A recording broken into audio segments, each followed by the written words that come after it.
Hello, I am Dr. Divya Kumar, and today I am going to discuss about the postpartum period. Postpartum is the period जो delivery के बाद वाले period को बोलते हैं। कहते हैं कि जब माँ एक बच्चे को जन्म देती है तो उसका भी एक नया जन्म होता है। डिलीवरी और उससे पहले जो प्रेगनेंसी है, प्रेगनेंसी में एक माँ के शरीर में बड़े सारे चेंजेस आते हैं। जैसे उनके ब्लड सर्कुलेशन में चेंजेस आते हैं, उनके यूट्रस का साइज़ बड़ा हो जाता है। प्रेगनेंसी बॉडी के वाइटल ऑर्गन्स लाइक किडनीज पे असर डालती है, हार्ट पे असर डालती है। तो एक बार जब डिलीवरी हो जाती है तो वापस से ये सारे organs not exactly back to the pre pregnant state, क्योंकि कुछ ऑर्गन्स होते हैं जो पहले जैसे नहीं हो पाते। वो मैं सब्सिक्वेंटली अपने टॉक में बताऊंगी, बट धीरे धीरे ये सारे चेंजेस होते हैं वापस से, सो दैट अब सब कुछ चीज़ें पहले जैसी हो जाए, जो अंदर की फिजियोलॉजी जिसको हम कहते हैं वो back to pre pregnant state हो जाए। तो अब ये जो पीरियड होता है, ये 4 से डिलीवरी से ऑलमोस्ट 6 वीक्स का पीरियड मानते हैं, जिसको हम पोस्टपार्टम पीरियड कहते हैं। और पोस्टपार्टम पीरियड में ग्रेजुअली चीज़ें अंदर जो फिजियोलॉजी है वो बदलती हैं। सबसे पहले मैं स्टार्ट करूँगी जो फीमेल जेनिटल ऑर्गन्स की फिजियोलॉजी से। अगर नॉर्मल डिलीवरी हुई है तो उसमें जो वेजाइनल पैसेज होता है उसमें काफ़ी स्ट्रेस आता है, वो लैक्स हो जाता है। जो वेजाइना की रुगोसिटीज़ जो चेंज हो जाती हैं। कई बार डिलीवरी ऐसे हालतों में होती है कि महिला हॉस्पिटल ना पहुंच जाए, उसमें टेयर भी हो जाता है उस पैसेज में, और वहाँ के मसल फाइबर्स तो डेफिनेटली वीक हो जाते हैं। कुछ एक मसल टेयर हो जाते हैं, बिकॉज डिलीवरी एक प्रोसेस ही ऐसा है कि वो पूरे पेल्विक फ्लोर पे बहुत ज़्यादा प्रेशर देता है। तो ये वाला जो ये चीज़ें धीरे धीरे ग्रेजुअली 6 वीक्स में, 4 वीक्स से ये वेजाइनल एपिथेलियम थोड़ा रीजनरेशन इसका शुरू होता है, और तब ये जो टाइम होता है उसमें ये वापस अपने बिल्कुल 100% नॉर्मल नहीं हो पाता। 100% जो वेजाइना है वो बिल्कुल प्री प्रेग्नेंट स्टेट की तरह नहीं होता, बट ये to some extent because it is an elastic organ, तो ये काफ़ी हद तक पहले की तरह हो जाता है। अब ये जो प्रोसेस है, यहाँ पे रोल आता है हाइजीन का, जो मैंने अपने कुछ पहले एपिजियोटमी वाले वीडियो में मैंने शेयर किया हुआ है। You can go back to the video और आप उसको उससे कुछ गेन कर सकते हो नॉलेज। देन दूसरा जो यहाँ पे होता है वो पेल्विक फ्लोर एक्सरसाइजेज होती हैं, जो यूजुअली हम डिस्चार्ज के समय पेशेंट्स को सिखा के भेजते हैं, पेशेंट को डेमो करके भेजते हैं, करवा के 1-2 सेशन भेजते हैं। ये आपको करना होता है। तीसरा जो इम्पॉर्टेंट रोल होता है कि इस एरिया पे स्ट्रेस ना हो, उसके लिए एनीथिंग जो वहाँ स्ट्रेस प्रोड्यूस करता है, लाइक यूरिन में इन्फेक्शन होना या कॉन्स्टिपेशन होना या क्रोनिक कॉफ होना, इन चीज़ों को अवॉइड करना होता है। बिकॉज ये टाइम होता है जब वहाँ पे सारे ऑर्गन्स लैक्स होते हैं। अगर वहाँ पे स्ट्रेस आएगा तो आपकी यूट्रस जो है वो नीचे खिसक सकता है, जिसको हम प्रोलैप्स कहते हैं, तो उसकी तरफ जा सकता है। तो जब तक वापस ये स्ट्रेंथ वहाँ के मसल्स गेन नहीं कर लेते, तब तक इन चीज़ों का आपको ध्यान रखना होता है। तो this is all about the vaginal orifice, और उसका केयर जैसे मैंने आपको बता दिया, एपिजियोटमी के केस में तो बता दिया। जिनकी सिजेरियन के थ्रू डिलीवरी होती है उनके थोड़ा वहाँ का जो मसल है उसके ऊपर स्ट्रेस कम होता है, बट ऑब्वियसली सिजेरियन के अपने सिजेरियन का केयर थोड़ा अलग होता है, उसके अपने अलग नुकसान है, like it is a full on surgery. तो इट्स नॉट दैट कि because of this you should go for a cesarean delivery. It's not. You should always leave the decision on your doctor. और cesarean versus normal delivery की हम बात करें तो ये हर doctor चाहते हैं कि नॉर्मल डिलीवरी ही हो आपकी, बट अगर कहीं बेबी में कोई प्रॉब्लम हो या मदर में कोई प्रॉब्लम होती है, then definitely will have to go for a caesarean section. Then coming to the second organ, that is the uterus. Uterus काफ़ी बड़ा हो जाता है बिकॉज उसके अंदर एक बेबी आ जाता है। बेबी और प्लासेंटा को एकोमोडेट करने के लिए यूट्रस का साइज़ बहुत बड़ा हो जाता है, और ये साइज़ वापस 100% नॉर्मल नहीं हो पाता है, लेकिन टू सम एक्सटेंट जैसे मैंने कहा ये नॉर्मलेंसी की तरह होता है, और ये 6 हफ्ते का प्रोसेस होता है। यूट्रस का जो इसको इन्वोल्यूशन ऑफ यूट्रस हम बोलते हैं, वापस से अपने साइज़ का जाना, और इसमें ब्रेस्ट फीडिंग का बड़ा अच्छा रोल है। अगर आप अपने बच्चे को ब्रेस्ट फीड करा रहे हो तो ये प्रोसेस फास्टर होता है।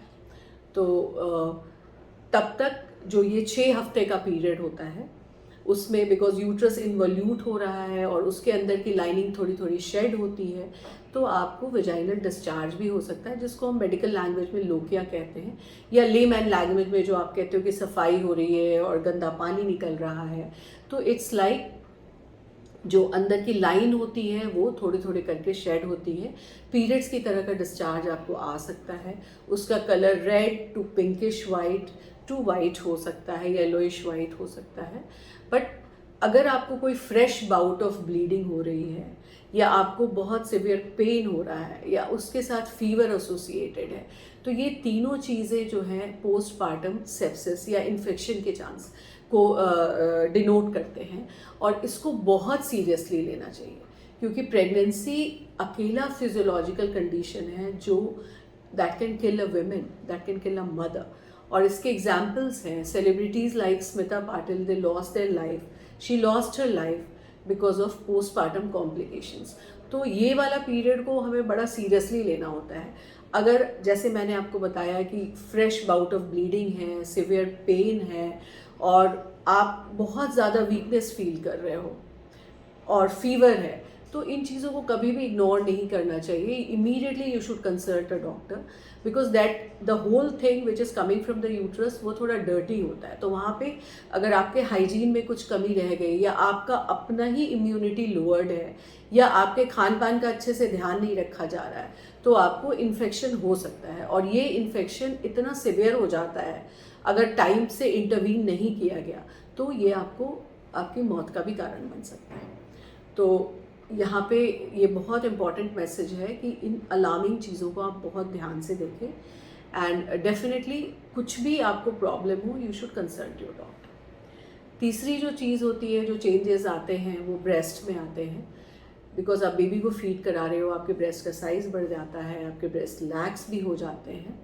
But breast feeding definitely blessing है, बून है, मदर के लिए भी और बेबी के लिए भी, तो वो ज़रूर कराना चाहिए। अब जो रिकमेंडेशन है वो 6 मंथ्स तक एक्सक्लूसिव ब्रेस्ट फीडिंग का रिकमेंडेशन है बेबीज़ के लिए। मतलब आप 6 महीने तक बेबी को पानी की भी ज़रूरत नहीं होती, ऊपर से उसका खाना पीना सब ब्रेस्ट फीडिंग से जाता है, तो वो आप ज़रूर कराएं।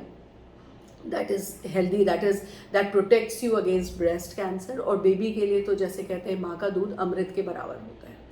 तो और ये इसलिए बिकॉज आप ब्रेस्ट फीड कराते हो और ब्रेस्ट का जो साइज़ एक बार चेंज आ जाता है या ब्रेस्ट में जो चेंजेस आ जाते हैं वो 100% रिवर्ट बैक नहीं होते हैं।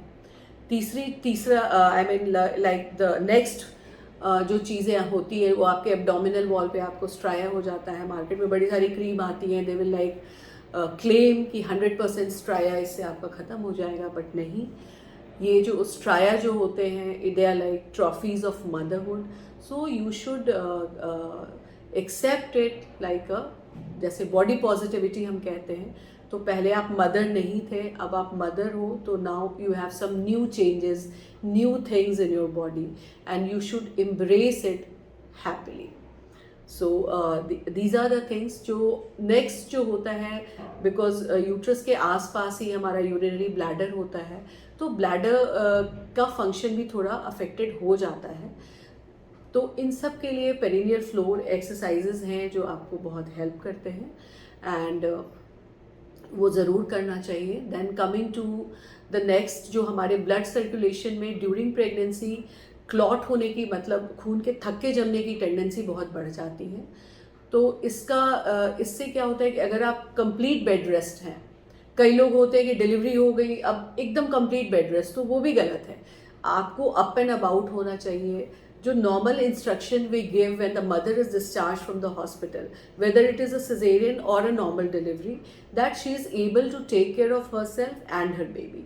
ऑब्वियसली सिजेरियन क्योंकि उसमें ऑपरेशन होता है, तो उसमें एक एडिशनल आपको किसी एक और बंदे की हेल्प की ज़रूरत होती है, because you have a cut on your abdominal wall and like in the uterus also. But normal delivery में तो आप डेफिनेटली अपना और अपने बच्चे का केयर करने खुद लगते हो, और आपको करना भी चाहिए, क्योंकि इस केयर के दौरान जो आप एक्टिविटी करते हो उसी से आपकी नॉर्मल एक्टिविटी हो जाती है। और जो जैसे मैंने आपको बताया कि ड्यूरिंग प्रेगनेंसी ब्लड में क्लॉटिंग फैक्टर्स थोड़े कंसंट्रेट हो जाते हैं, तो पैरों में खून के थक्के जमने के चांसेस हो जाते हैं। बट अगर आप अप एंड अबाउट हो तो वो आपको हेल्प करता है खून के थक्के नहीं जमने के में, मतलब उससे प्रिवेंट करता है। तो दैट इज़ वन थिंग। बहुत सिंपल चीज़ है कि आप अपना और अपने बच्चे का काम खुद करो। अपना नहाना, खाना, बच्चे का के डायपर्स चेंज करना, या सुसु पॉटी के लिए यू जस्ट गेट उसको उसके डायपर्स को थ्रो किए, या कपड़े को थोड़ा सा पानी में वॉश करके डाल दिया। तो ये सिंपल सिंपल चीज़ें अपना और अपने बच्चे का करोगे तो इन्हीं एक्टिविटी से आप जो है अपना नॉर्मल आपका जो सिंपल एक्सरसाइज भी हो जाएगा, और ये जो एक पोस्टपार्टम जो एक कॉम्प्लिकेशन होता है उससे भी आप बच सकते हो। And then the last thing I will be talking about is the diet. Diet बहुत इंपॉर्टेंट है इस दौरान, बिकॉज ऐसे टाइम में पोस्टपार्टम पीरियड में there are so many visitors जो आपके से मिलने आएंगे। Every visitor will come with one suggestion. कोई कहेगा दूध नहीं पियो, कोई कहेगा फ्रूट्स नहीं खाओ, किसने कहना दही नहीं खाना है। बट नहीं, you can whatever you are comfortable to you can have it. आपको एक बैलेंस न्यूट्रिशन लेना चाहिए। आपको ऑलमोस्ट जो नॉर्मल रिक्वायरमेंट है उससे 300 to 500 किलो कैलोरीज अप लेना चाहिए, बिकॉज आप अच्छी डाइट लोगे तो आपके मिल्क की क्वालिटी भी अच्छी होगी। आपके मिल्क की क्वालिटी अच्छी होगी तो आपके बेबी का वेट गेन अच्छा होगा, आपका बेबी भी हेल्दी होगा। तो यहाँ पे high protein diet which is rich in iron and calcium ये लेना चाहिए। Apart from this you will definitely need iron and calcium supplements also, because वो सिर्फ डाइट से पूरा नहीं होता। ऑन एन एवरेज जब ड्यूरिंग डिलीवरी हम 500 to 1000 ml ब्लड लॉस होता है। इस ब्लड लॉस को वापस से बॉडी में इतना ब्लड बनने के लिए हमें आयरन की सप्लीमेंट्स की ज़रूरत होती है। जब आप बेबी को फीड कराते हो तो कैल्शियम आपके बोन से निकल के बेबी में जाता है, तो आपको कैल्शियम के सप्लीमेंट की भी ज़रूरत होनी चाहिए। Then the last thing is like keep yourself hydrated. अच्छे से पानी पियो। हाइड्रेशन से आपके मिल्क का फ्लो अच्छा आएगा, आपको यूरिनरी ट्रैक्ट इन्फेक्शन नहीं होगा, आपको कॉन्स्टिपेशन नहीं होगा, your skin will also glow. So take care of yourself, enjoy motherhood, and don't hesitate in seeing your doctor whenever you are in doubt. Rather than taking suggestions from your visitors or your neighbors or your friends, आपकी जो भी problem है उसको आप सही जगह सही इंसान से पूछो, and that is your doctor. Thank you.